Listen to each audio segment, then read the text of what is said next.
The people who treat you like you're invisible often reveal the truth about themselves long before they ever discover the truth about you.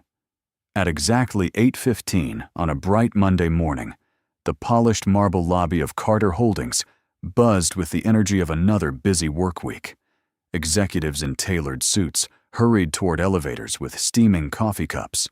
Assistants balanced tablets and folders, and visitors admired the towering glass atrium that stretched nearly 70 feet overhead. Every polished surface reflected success, wealth, and prestige. No one entering the building would have guessed that the young man pushing a gray janitor's cart across the lobby was the only son of the woman who owned every square foot of it. Ethan Carter kept his head down beneath the brim of a faded Navy maintenance cap. His expensive haircut had disappeared beneath slightly longer hair. His designer wardrobe had been replaced with loose work pants and worn sneakers, and a plain company badge identified him simply as Ethan Brooks, Facilities Department. The disguise was convincing because people rarely looked twice at someone holding a mop. That was exactly what Ethan wanted. 10 days earlier, he had stood inside his mother's penthouse overlooking Manhattan after ending a relationship that had shattered the last piece of faith he still had in love. His former girlfriend had smiled perfectly whenever cameras were nearby, but behind closed doors, she had cared far more about private jets, luxury vacations, and family connections than she ever cared about him. When the relationship ended, Ethan realized he could no longer tell whether anyone saw him or only the Carter fortune. His mother, Eleanor Carter, had listened quietly before offering advice he never expected. Instead of introducing him to another woman from their social circle, she simply asked one question: how can someone love the real you if they never have the chance to meet the real you? That single sentence changed everything. Together, they created a secret that only the two of them and one trusted attorney would ever know. Ethan would spend several weeks working inside Carter Holdings as the newest overnight cleaner before transitioning into the daytime crew. No executive would be informed. No manager would receive special instructions. Everyone would treat him exactly as they believed a cleaner deserved to be treated. As Ethan emptied a trash bin beside the reception desk, two sharply dressed employees walked past without acknowledging him. One nearly brushed against his shoulder before shaking his head impatiently. "Watch where you're going," the man muttered without slowing down. Ethan quietly stepped aside and offered a polite apology, even though he had not been blocking the walkway. Across the lobby, a young woman carrying two heavy archive boxes noticed the exchange. She paused for only a second before offering Ethan a warm smile that seemed completely out of place in a building where status mattered more than kindness. Neither of them realized that this brief moment would change both of their lives forever. The woman who had smiled at Ethan disappeared into the elevator before he even had the chance to thank her. But that single act of kindness stayed with him for the rest of the morning. It was remarkable how one genuine smile could stand out in a building filled with thousands of people. As the hours passed, Ethan continued pushing his cleaning cart from one department to another, quietly observing the culture that had developed inside the company his mother had spent 30 years building. On paper, Carter Holdings proudly promoted integrity, respect, and teamwork. Framed mission statements decorated every hallway. Posters celebrated employees as the company's greatest asset. Yet the reality Ethan witnessed told a very different story.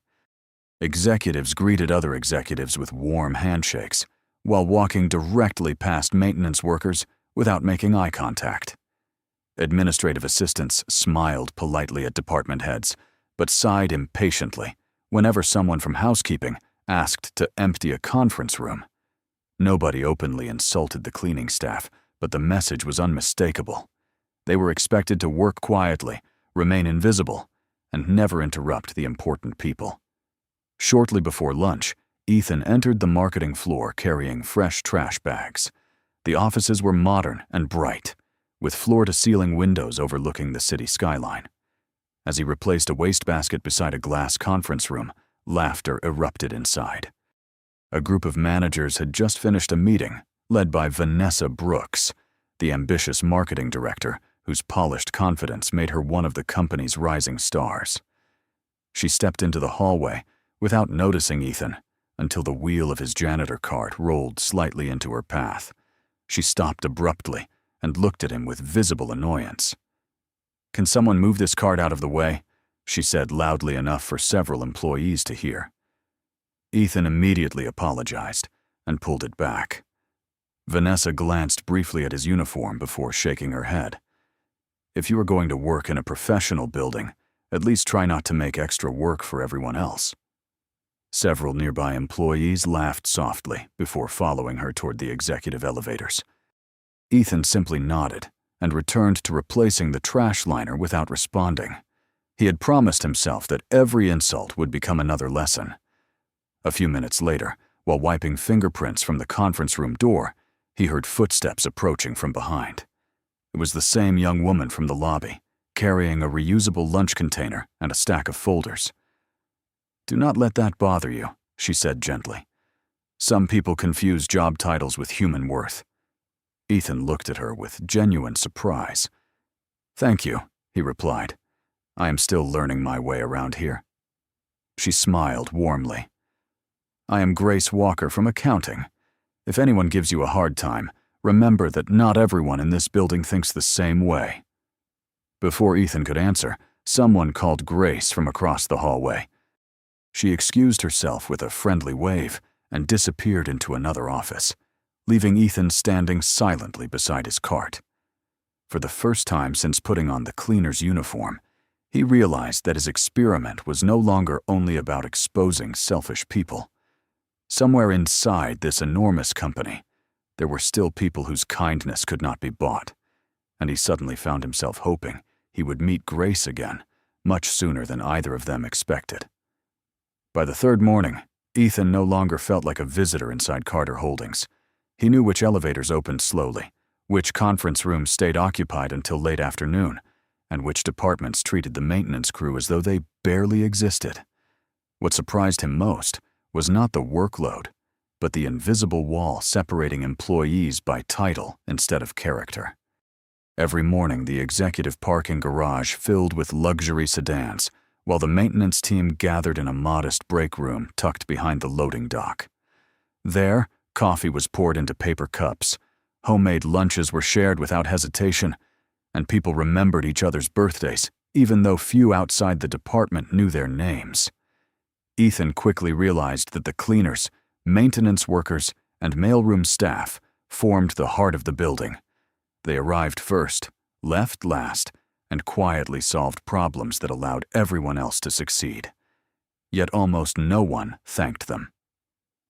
During his lunch break, Ethan sat alone near a small courtyard behind the building, eating a simple turkey sandwich wrapped in wax paper. He had purposely left his wallet, expensive watch, and every symbol of his former life locked away. For the first time in years, strangers judged him only by the uniform he wore. A familiar voice interrupted his thoughts. "Mind if I sit here?" Grace asked, holding a salad and a bottle of water. Ethan smiled. Not at all. She settled onto the bench without the slightest hesitation, as though sharing lunch with a cleaner required no explanation. They spoke about ordinary things at first. Grace mentioned that she had worked in accounting for nearly 4 years and still preferred bringing lunch from home because she was saving money to help her father pay medical bills after his retirement. She never complained or asked for sympathy. She simply described her life with quiet determination. Ethan admired how naturally she focused on solutions instead of problems. "You seem happier than most people in this building," he observed. Grace laughed softly. "Being grateful costs nothing. I learned that from my parents." Before Ethan could respond, 2 accountants walked across the courtyard. One of them glanced toward the bench and raised an eyebrow. "Grace," the woman called out jokingly, "you are making friends everywhere these days." Grace smiled politely. "Kind people are worth knowing." The pair exchanged amused looks before continuing toward the cafeteria. Ethan noticed that Grace never appeared embarrassed by sitting beside him. She simply continued eating her lunch, as though nothing unusual had happened. After a comfortable silence, she asked, "Can I tell you something?" Ethan nodded. Sometimes people forget that today's cleaner could become tomorrow's manager. Life has a funny way of surprising everyone. Ethan almost smiled at the irony. If only she knew how true those words really were. Just then, his company phone vibrated with a maintenance request from the executive floor. As Ethan stood to leave, Grace handed him an unopened chocolate chip cookie from her lunch bag. "You skipped dessert," she said. "Long days are easier with something sweet." Ethan accepted it with genuine appreciation, watching her walk back inside the building. For reasons he could not yet explain, the simple kindness of a homemade lunch and one small cookie felt more valuable than every extravagant dinner he had shared during the past several years. And somewhere above them, hidden behind the tinted glass of the top executive office, Eleanor Carter quietly observed the courtyard through her window, saying nothing as she began to wonder whether her son's impossible experiment might actually succeed. The following week settled into a rhythm that felt strangely familiar to Ethan.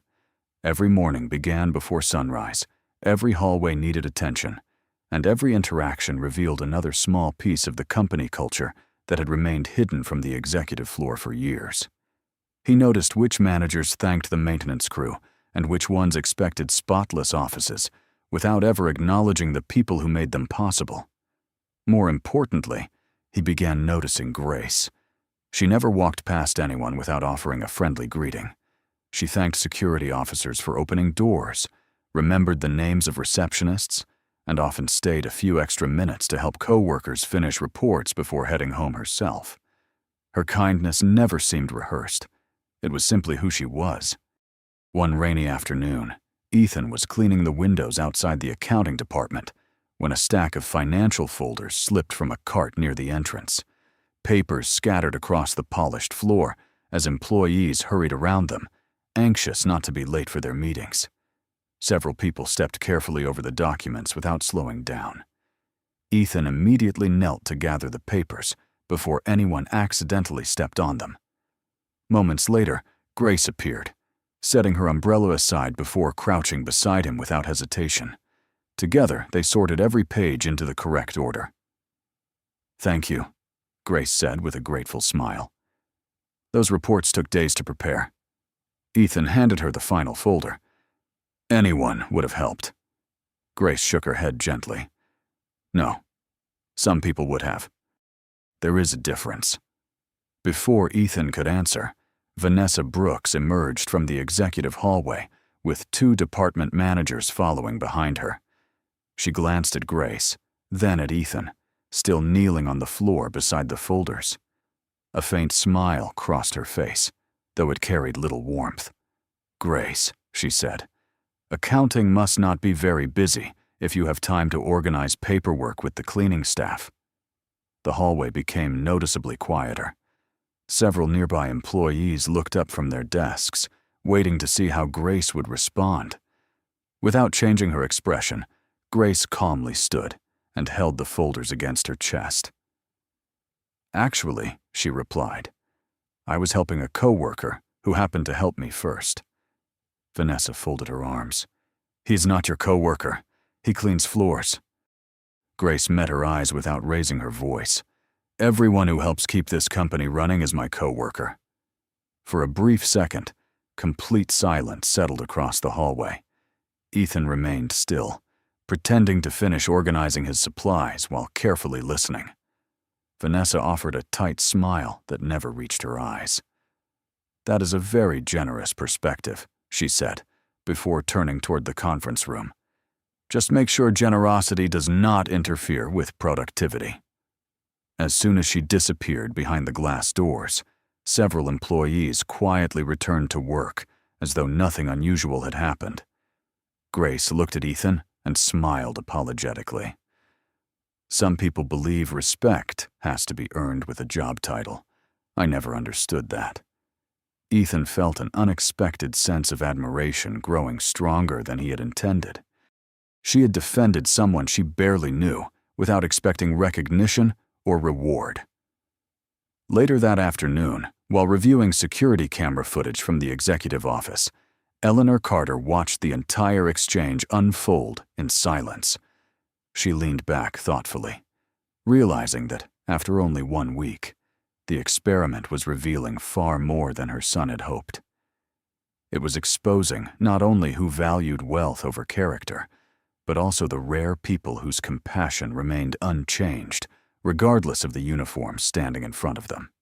As the second week unfolded, Ethan became more comfortable blending into the background, and that was precisely what made the next discovery possible. People spoke freely around a cleaner because they assumed he was invisible. Conversations stopped when executives entered a room, but they continued without hesitation when Ethan pushed his cart quietly through the hallways, replacing trash bags and wiping conference tables. One Thursday evening, long after most employees had gone home, he received a request to sanitize one of the executive conference rooms before an early morning strategy meeting. The hallway was nearly empty, except for a few lights left glowing above the reception desk. As Ethan rolled his cart toward the conference room, he noticed voices coming from inside. The door had not closed completely. He intended to return later, but a familiar name made him pause. "The finance department will never notice," one man said confidently. Ethan recognized the voice as Richard Collins, a senior operations director. Vanessa Brooks answered with complete calm. "They will not notice because they will never look in the right place. By the time the quarterly reports are reviewed, everything will appear perfectly balanced." Ethan remained completely still, pretending to organize cleaning supplies while listening through the narrow opening. Richard lowered his voice. "What if someone asks questions?" Vanessa laughed softly. "Who's going to ask? The maintenance staff? The receptionists? Nobody listens to people at that level." Richard chuckled in agreement. "Then we simply move the missing budget into the facilities renovation account. If anything looks unusual, we blame poor record-keeping by the maintenance department." Ethan felt his expression tighten, though he quickly regained his composure. It was no longer just a social experiment. Someone was preparing to place responsibility for financial misconduct on employees who had done nothing wrong. He quietly stepped away before either executive noticed his presence and continued polishing the hallway windows as though he had heard nothing. The following morning, Ethan watched the maintenance team begin another busy day. Several workers joked while preparing supplies, completely unaware that they might soon become convenient targets for someone else's decisions. One elderly cleaner proudly spoke about saving enough money to help his granddaughter attend college. Another employee mentioned working 2 jobs to support his family. Ethan realized that these people trusted the company completely because they believed honesty would always protect them. That afternoon, Grace found Ethan replacing light bulbs near the accounting department. She noticed that he seemed unusually thoughtful. "Everything all right?" she asked. Ethan hesitated before answering carefully. "Have you ever felt like good people sometimes pay the price for someone else's choices?" Grace considered the question for a moment. "More often than they should," she admitted. "But I also believe the truth has a way of catching up with people eventually." Ethan looked at her with quiet appreciation. She had no idea how much those words mattered. As Grace returned to her office, Ethan made a silent promise to himself. He would continue the experiment exactly as planned, but from that moment forward, he would also uncover the full truth behind what he had overheard. He had entered the company hoping to find one loyal heart, yet now he realized he might also have to protect the very employees who had welcomed him when everyone else looked the other way. The days that followed became increasingly tense, although most employees remained completely unaware of the quiet storm forming beneath the surface. Ethan continued performing every assignment with the same patience and humility. carefully observing every conversation without drawing attention to himself. The more invisible he appeared, the more people underestimated him. Late one afternoon, the entire accounting department received an urgent request to review expense reports connected to several renovation projects. Grace spent hours comparing invoices, payment schedules, and internal approval forms. Something did not make sense. Several maintenance expenses were unusually large, yet the facilities Ethan worked with had never received any new equipment or renovations. She frowned as she studied the numbers again. The paperwork appeared legitimate, but the amounts did not match reality. Before she could investigate further, Vanessa entered the department with confident steps and gathered everyone's attention. "There has been an unfortunate issue involving maintenance records," she announced calmly. "Some financial documents have gone missing, and until everything is resolved, we need everyone to cooperate fully." Grace exchanged a puzzled glance with one of her co-workers. Missing documents were extremely rare inside Carter Holdings. Vanessa continued speaking. "We have reason to believe that someone from the maintenance department may have mishandled confidential files. Ethan happened to be replacing recycling bins near the entrance and heard every word. He remained focused on his work, though his heartbeat quickened. The plan he had overheard was beginning to unfold exactly as he feared. After the meeting ended, several employees whispered among themselves. Some immediately assumed the maintenance crew had been careless, while others simply accepted the explanation without asking questions. Grace did not. She quietly returned to her desk and reopened the financial reports she had reviewed earlier. The numbers still bothered her. Nothing pointed toward negligence. Instead, they suggested deliberate manipulation. Later that evening, as Ethan finished cleaning a small conference room, Grace approached him carrying a folder. Her expression was thoughtful. "Can I ask you something?" she said softly. Ethan nodded. "Have you or anyone on your team handled executive financial files recently?" Ethan answered honestly without revealing more than he could. "No. We clean the offices after business hours, but confidential files are always locked before we arrive." Grace looked down at the folder in her hands. "That is exactly what I thought." Ethan studied her face carefully. "Do you believe something is wrong?" Grace hesitated before answering. "I cannot prove it yet, but I think someone is blaming the wrong people." Before Ethan could respond, Richard Collins appeared at the end of the hallway. His eyes moved immediately toward Grace. "There you are," he called out. "Vanessa needs you in the executive conference room." Grace excused herself and walked away, unaware that Ethan watched every step with growing concern. Nearly an hour later, she returned, looking unusually quiet. Ethan noticed that she carried no folder anymore. As she passed by, she offered him a small smile that could not quite hide the worry in her eyes. Ethan realized that the true test had finally begun. It was no longer only about discovering whether Grace possessed a loyal heart. Soon she would be forced to choose between protecting her own career or standing beside people everyone else believed were easy to sacrifice, and he silently prayed that the compassion she had shown every single day would remain just as strong when the cost became painfully real.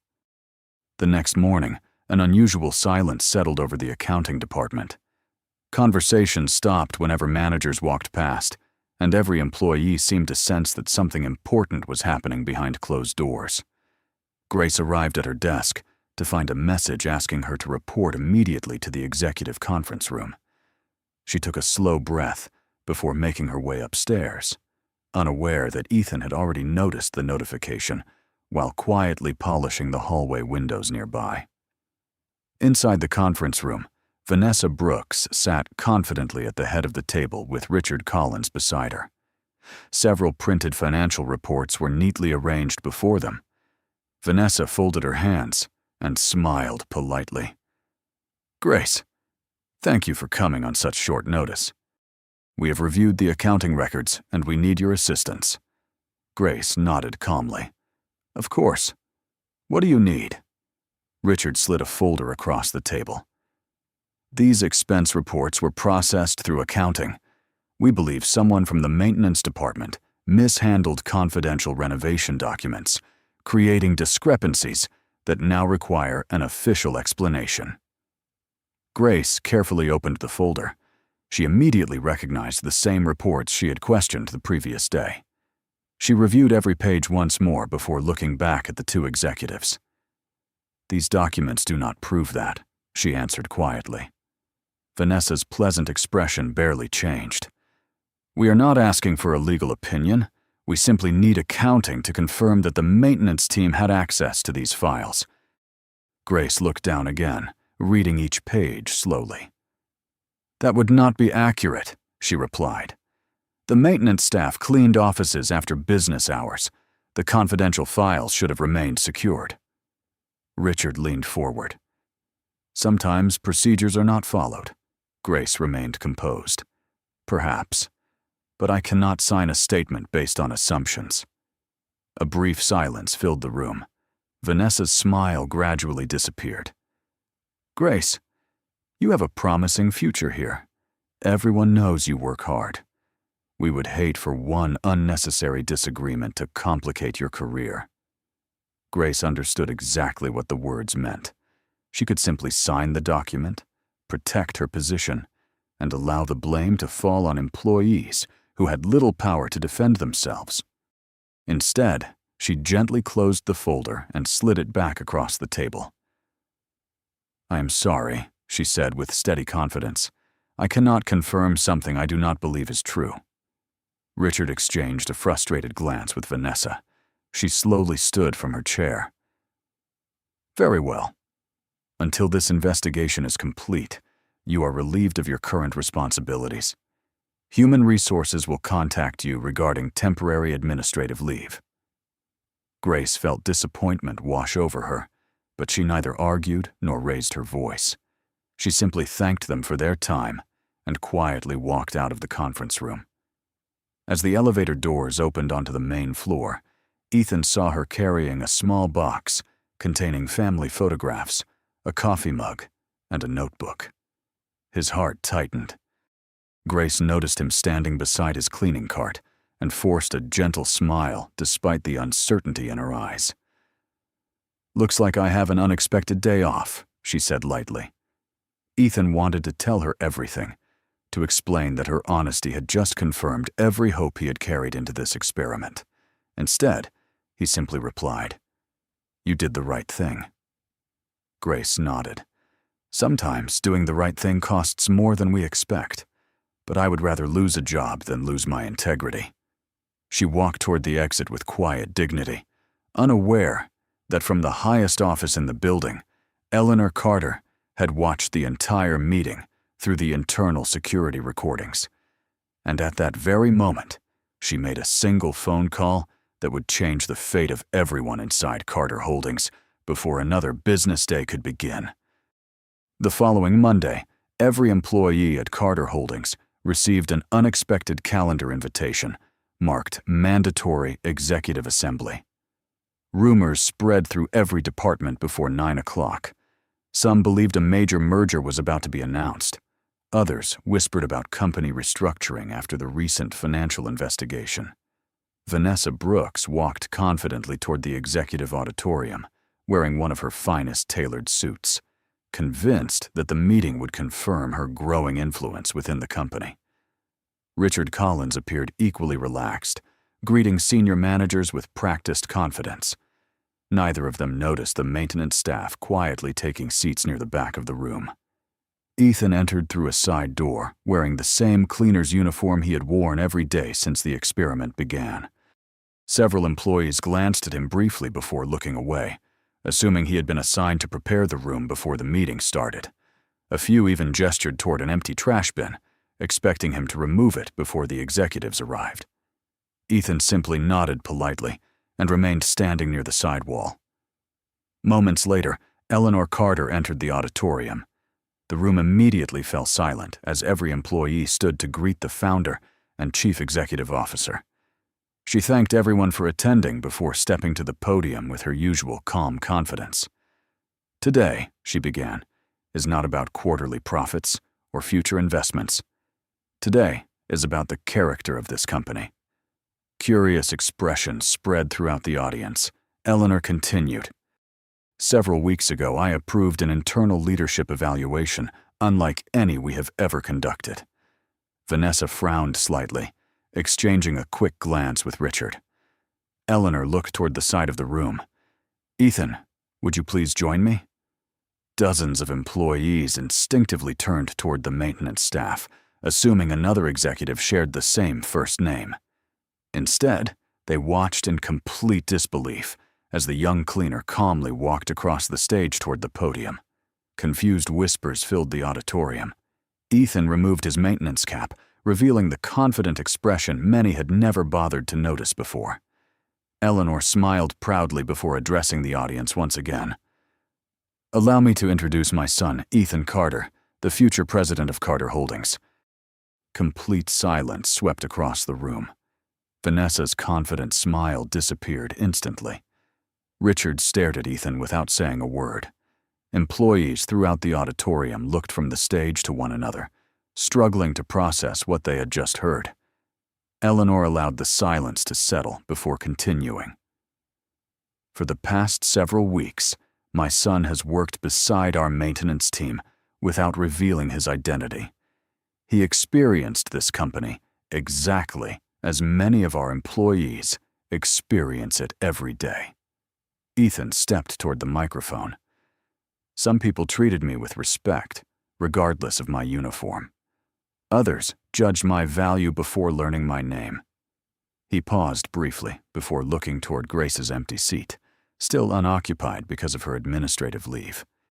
One employee chose honesty over personal gain even when it cost her career. Eleanor nodded before pressing a remote control. The large screen behind them displayed financial records, internal emails, and security footage, documenting the conversations between Vanessa Brooks and Richard Collins. The evidence clearly revealed the attempt to redirect financial responsibility toward the maintenance department. Shock spread across the auditorium as employees watched every detail unfold. No one spoke. No one moved. For many, the greatest surprise was no longer discovering who Ethan truly was. It was realizing that the quiet cleaner they had overlooked had been watching, listening, and learning the truth from the very beginning. The silence inside the auditorium lingered for several long moments after the presentation ended. No one seemed willing to speak first. The same employees who had once walked past Ethan without a second glance now looked at him with astonishment and quiet reflection.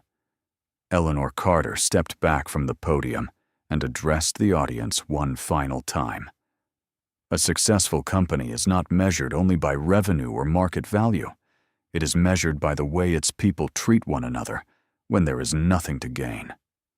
Her words echoed through the room before she invited the Human Resources Director onto the stage. After reviewing the investigation, the company officially announced that the false accusations against the maintenance department had been completely dismissed. Every employee whose reputation had been questioned would receive a formal apology, and new leadership standards would immediately be introduced throughout Carter Holdings. Ethan watched the maintenance team exchange relieved smiles. Some looked emotional, not because of recognition, but because someone had finally listened to them. A few minutes later, Grace received an unexpected phone call asking her to return to headquarters immediately. Confused but curious, she arrived nearly 30 minutes later, wearing the same simple business attire she had worn on the day she left. As she entered the auditorium, dozens of employees turned toward her. She stopped when she saw Ethan standing beside Eleanor, no longer dressed as a cleaner, but wearing a tailored navy suit that reflected the confidence he had quietly hidden all along. For a brief moment, Grace simply stared in disbelief. Then Ethan walked toward her with the same gentle smile she had seen every day in the hallways. "I owe you an apology," he said sincerely. "I asked you to trust someone without giving you the truth." Grace looked at him for a long moment before quietly answering, You never asked me to trust your title. You only gave me the chance to choose how I would treat another person." Ethan smiled with genuine gratitude. "And you chose kindness every single time." Eleanor stepped forward holding a small folder. "Grace Walker, your administrative leave is effective immediately because it has been replaced with a promotion." The audience broke into warm applause as Eleanor continued. "Your honesty protected this company when it mattered most. Beginning next month, you will serve as Senior Financial Compliance Manager." Grace's eyes filled with emotion, but she remained composed. "Thank you," she said softly. "I only did what I believed was right." Ethan looked around the auditorium before speaking one final time. "The greatest lesson I learned was not who respected wealth. It was who respected people before they knew anything about their wealth. Character is revealed in ordinary moments, not extraordinary ones." The applause grew even louder.